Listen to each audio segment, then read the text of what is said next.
Hello, good afternoon, everyone. My name is Hari. I'm the admissions director for the Great Lakes BGP BABI program. First of all, thank you so much for joining us on a weekday afternoon. I truly appreciate the time and interest you're taking out in this program. So today, with me, I have one of our alumnus, Vishrant, who currently works at Fractal Analytics, and he is a graduate from the program from its Gurgaon Center. The intent of this session is for Vishrant to share with you in terms of some of the learnings that he's had working in the analytics industry. What does it take for people who are interested to transition their careers to analytics? And of course, how should you make the most out of your 1 year at the PGP BABI program in Great Lakes? So the way we'll do this is that first I will quickly introduce Vishrant to all of you, and then I will request Vishrant to take over from there. He'll walk you through a couple of slides which essentially encapsulates everything that he wants to share. And post that, the floor is open for questions. But Vishrant is a little short on time, so he may not be able to take all the questions, but he'll definitely spare time to take a couple of them. So with that note, let me not waste any more time. So introducing Vishrant, as I said, Vishrant is an alumnus from our Gurgaon Center for the PGP BABI program from 2015. Prior to that, he's also done his MBA from KJ Somaiya in Bombay. Overall, he has 4 years of experience in analytics. He began his career with Capgemini Consulting, where he was involved in social media analytics, and then he's moved on to Fractal, where he's currently a senior consultant. So in terms of his roles and responsibilities, I would let Prashant explain more, but just to give a high level picture, he works in marketing analytics for leading healthcare companies, which includes identifying opportunities for cross sell and upsell, doing customer segmentation, market sizing, and campaign effectiveness. So with that quick introductory note, let me request Vishrant to take over from here. And I hope you all will enjoy what he has to share. And I'm sure there will be fantastic learnings for you guys at the end of this. Thank you. Over to you, Vishrant. So thanks, Hari. It's great. Thanks, Hari. It's great to be on the other side and talking to all of you all. About a couple of years back, I used to be a part of all of the webinar sessions and quite informative sessions, and used to give us a helicopter view of what's happening in the industry, what are the analytics trends, how is the industry shaping up, and all of that. I have been, like Hari said, I've been in the industry for about 4 years, and specifically in the marketing analytics space. And I'll just give you a brief of the kind of the problems that we have encountered in the marketing analytics space.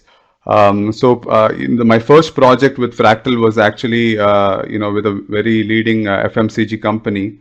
The typical problem for that particular FMCG company was to capture the trade promotion effectiveness of every trade promotion that they run on their products, and the data was huge. It was about 80 GB of data, and this was the India data of this particular FMCG company. And then the typical problem was, first, how do we capture an effectiveness of every promotion that they run? So we had to deal with a lot of costing data, the sales data, and the promotion data, all of that talking to each other, creating a business model around it. In different platforms, and then we, because of the size of the data, we had to move to a big data platform. So that was one kind of problem that I faced about a year back, and then I wanted to move and explore something else in the healthcare space. So at Fractal, typically you get that opportunity to move to different accounts. So I moved to Philips Healthcare account, and when I moved in this particular role, there was this. So Philips had just started undergoing its analytics journey back in 2014. So it started taking up projects for the whole of Philips Global. And so Philips had acquired a company by name Volcano, which is also in the similar space of image guided therapy, actually. So they wanted to understand, some if after an acquisition, typically you have some kind of synergies in hospitals, in the kind of products that you deal with. So they wanted to understand some cross-sell, upsell analysis if we could do, where Philips is present and where Volcano is not present. That becomes a white space opportunity for either of the companies, so to speak. And then they moved on to another business problem was more towards segmenting customers. So typically what I've noticed is in the analytics space, for a particular client, for a particular company, they definitely need to do some kind of segmentation if your user base is going to be huge. So these are the typical problems that that they come across. Then they obviously would want, if they are introducing a particular new product into the market, then they would want to know what some the sizing estimates in dollars, and how many people are going to be adopting to that particular technology.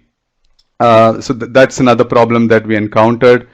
And then you have like I said about trade promotion. Similarly with Philips also, they run multiple training programs, and they spend a huge amount of euros on these training programs, inviting doctors world over and then conducting these training programs across technologies. So the idea again was to capture the effectiveness of every campaign which they ran in 2015 and 16, and see if from an ROI perspective or from an incremental sales perspective, how are we performing in these campaigns?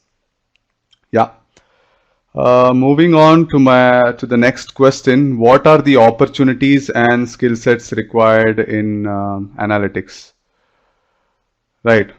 So the way at Fractal, and the way I come across when I read up stuff and I see how the market is evolving is typically job openings and the areas of expertise lie in these 4 areas, and then they are analytics consulting, Viz expert, data science, and big data engineers. So in terms of the demand for each of these roles, and I'm not going to comment on the pay packages and all of that. That's a different discussion altogether. But there is demand for all of these. So it really depends at like I said before, what is the stage of the company, how much of analytics is being driven or is really into the company that is actually they're focusing on. So so Philip, with the earlier FMCG company, they were quite advanced in their or quite mature in their analytics journey, but with Philips Healthcare, they've just kind of started in their journey. So we're still figuring out what we want to do and all of that. So so broadly, like I said, so these are the 4 domains or the opportunities where one can fit in. And against each of these opportunities, you will see the typical skill sets required. I would say, just to start off with, in analytics consulting, so typically a person with 4 years and above gets a role to play in this particular space. Typically everyone eventually would be doing some part of analytics consulting. So for this particular role is obviously you would require a lot of understanding of stats, understanding of how we solve for business problems. Many a times, like I said, we get a just a debrief of what problem we have on the table, but it's all hosh posh and we don't know exactly how to go about solving. So, and getting to that objective of how you're going to actually solve that particular problem is a skill by itself, and that's how that's the reason why I've put that here. And typically analytics consultants address these things, and they also would require some understanding of how visualization is structured, or database, and also some bit of SAS and R or something. If they have to get hands-on, sometimes they would have to get their hands dirty on some of these tools. Next would be visualization. So typically what I've found is that Tableau and ClickView is quite in demand. That's why I've named these two tools. For data science, obviously you would require solid fundamentals, statistics fundamentals of, and also good understanding of machine learning techniques. Typically, comfort level with either of these tools, R or SAS, is what I would say is required. And with big data engineers, you obviously this is a very evolving journey, but definitely a complete understanding of the Hadoop framework and MapReduce programs, Java, Spark, Cassandra, all of that, or some of that would be key skills here. Right. So that's about it. Moving on to the next question. How to make the most of the GL-PGP BA/BI program? So first of all, let me tell you all. There are a lot of sessions happening. Many a times, you all could feel that you all are getting overburdened by a lot of things. But trust me, it's very important to know bits of everything, but to specialize in something. That's the reason why you have all of these incorporated in as a part of the program, and that's the reason why it's quite rigorous as well. And secondly, I feel the staff and the faculty is really fantastic. I mean, they really do a lot of homework back home, and they're very receptive to our ideas. And I remember when during our time, when we had any issues, and we would go up to them, and it would get resolved within a week or so. So they are very proactive in all of these things, and hats off to the GL team in that respect. Like I mentioned, or I don't know if I touched upon this. So our understanding is that, okay, maybe we can just sit back, relax. The institute is going to give us everything. We just listen. We go back, and during the weekends, we're going to do those sessions, online sessions. No, I don't see that as an attitude. I mean, it's about fine tuning that attitude that we have. It's about how much of a drive is there in us to give our bit, or because at the end of the program, it is we that we want to get the best out of the program. So I would say that the institute's role is more like acting a catalyst. So they are giving you the wherewithal, the material, the subject knowledge, all of that to you, and hands-on sessions. They would be in a position to cover about 60 to 70% of the topics. But then if you want to really go beyond, it's really your role to step in and focus on that extra bit. And I would say choose a particular you would be exposed to a lot of things like finance, marketing. I mean, that is with respect to horizontals, but in terms of verticals also, you would be exposed to certain sectors. But since many of y'all would be working in certain organizations and would be inclined to a particular sector, choose a particular sector. Understand kind of problems the people, or the industry is facing in these sectors, and how you can use multiple techniques to solve these problems. So yeah, it's just not possible to focus on everything, but it's important that you choose a particular sector, or an area like a marketing analytics, or a finance analytics, or supply chain analytics, and then you look at a particular sector and then focus deeper, and then you become a subject matter expert, right? Yeah, and then obviously the final project, I don't know how it is structured now, but when we were there, we had the last 3 months dedicated for our final projects. Very exciting phase of the whole program, because there is a lot of project sharing and idea sharing, and hands-on work with multiple people, stakeholders coming into the picture with your companies.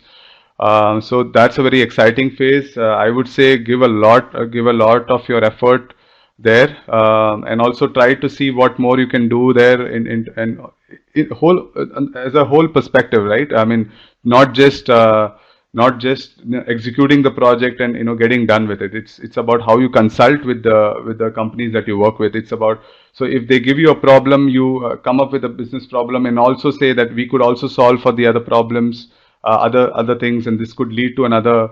One problem can also lead to another angle or a sub problem, or which could be solved by a different technique. So all of those discussions could be handy and fruitful for your final projects. And I think this is the last question that I have over here: how to transition to analytics. So one, like I said, to have license with your clients and clients, when you do your end projects, is very essential that you have a weekly or a bi-weekly call or some such, where you keep updating them about your progress and how you're kind of solving for these problems. That's a very good opportunity to network with them. And also it's a good idea, to also offer, maybe you can take up some more projects with them if they are very interested in engaging with you. Also, other than that, it would be a good idea to take up one or two dummy projects, and I'm sure a lot of sites have those kind of projects where you can look at and work on. Your current organization also could be doing some kind of work in the similar space. Good idea to explore opportunities there, and kind of solve problems there. I'm sure some of them could have a data analytics cell. Some of them would want to start a cell. It would be a good idea if you could approach them and look at opportunities there. Many a times people have that aspiration that I want to directly get into a data science role. It may not be possible all the time. Sometimes in a project you would get a data science role and suddenly would be put on to a different project, where you would be doing some kind of reporting and dashboarding. So I would say get exposed in the initial phase of your career. Get exposed to everything. Get exposed to as much as things as possible. Get a bird's eye view of everything what's happening, and how your particular report, or how every report or a dashboard that you share with your client, or the finer insights that you share with your client is going to help the client, and what kind of a business impact it is creating. So typically in organizations, whatever work we do is always quantified in terms of an impact which is created. So it's so look at that whole perspective of the journey, how you are able to contribute, and then once you step in that particular phase, or in that role, you would be known for a specific thing. Then it would be easier for you to work your way around and to get a role which you would want to. A lot of people would be quite senior from the batch, so typically, ideally in consulting roles, they would prefer people who are quite senior in consulting. So it's ideal that senior people go for consulting, analytics consulting roles. So these kind of roles typically involve some kind of pre-sales work, pitching of proposals, what you could do in terms of in a framework, designing of a framework for the company in terms of their analytics journey. So all of this typically comes under consulting roles. Yeah, so that's it, I think, from my end. I'll be happy to take any questions if you have. Thank you so much, Vishant. I think there are a few questions that have come, Vishant. I would request you to take a couple of them, and then we can bring this session to a close. Sure. Okay. What are the big analytics companies hiring currently? So typically, like I said, analytics companies are some of these core analytics companies like Fractal. You have Mu Sigma and all of that. They are on a hiring spree. Also, you have your in-house analytics, like for example, say Target or something like that, they would also be hiring. Sears is a company which is a big retailer in the US, so they wanted to set up their analytics division in Bangalore. So they are also looking for hiring. Ford is now setting up its technology center in Chennai. They are also on the lookout for analysts and professionals. So these are the companies hiring, I would say. I mean, there's a long whole host of companies hiring, but yeah. So these are the big companies. How important capstone project was after graduating? Oh, very important. Very, very important. So, like I said before, right? This project is something like a gateway to get into the analytics. In case you don't have an analytics background, this is a gateway for you to get into that. So it is very important for you to perform very well in this project and get exposed to as much as possible kind of techniques or and it's also not just your project, it's also what others are doing. So you have to kind of know what your batchmates are doing, talk to them, what kind of techniques they are using, and get an idea of because ultimately it's the whole experience of about 50 odd students, and talking to as many people as possible would help you. Yeah. What are the career prospects for people having zero experience in analytics but doing a program like PGPA? So one is so after you have done this program, it is your bounden duty to make that effort in your current organization if there is a chance. And if there is a chance, if they would definitely prefer you over someone else because you having gone through that program, being exposed to a project, a couple of projects, and they would prefer you over a person who's not having this particular experience. So, and also you being in the company for some time, I'm sure you would have developed a rapport with the seniors, the leaders over there. So it would help, that way it's obviously better that, first you transition to your current organization, get some hands-on work and then, eventually move out to another organization. Okay.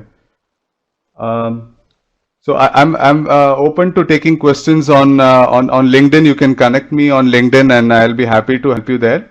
But this would be my last question. Doing a business analytics program is more beneficial where I get to learn a combination of business plus analytics, or it is more advisable to do a purely technical course. I'm from IT industry with coding experience. No, I would say, it's unless you want to be a big data engineer, I would say all the rest of the other, the lines that I talked about is a lot of business driven. So you would require a lot of business, information and background. Unless you have that, it's just not enough to have a coding experience. So I would say business analytics program, yes, it is more beneficial. Much, Vishant, for your time. It was a really good session, and I think you had some very great insights to share. In fact, one thing I must share is that I now remember how you used to travel from Bombay every time, right? The classes would happen. I think you were stationed in Bombay then, and that just goes on to talk about your commitment and the dedication towards the programs. Fantastic to see that you're doing so well. Once again, thank you so much for your time, and thank you all the attendees as well. And Vishant, we hope to see you very soon in the classroom in person.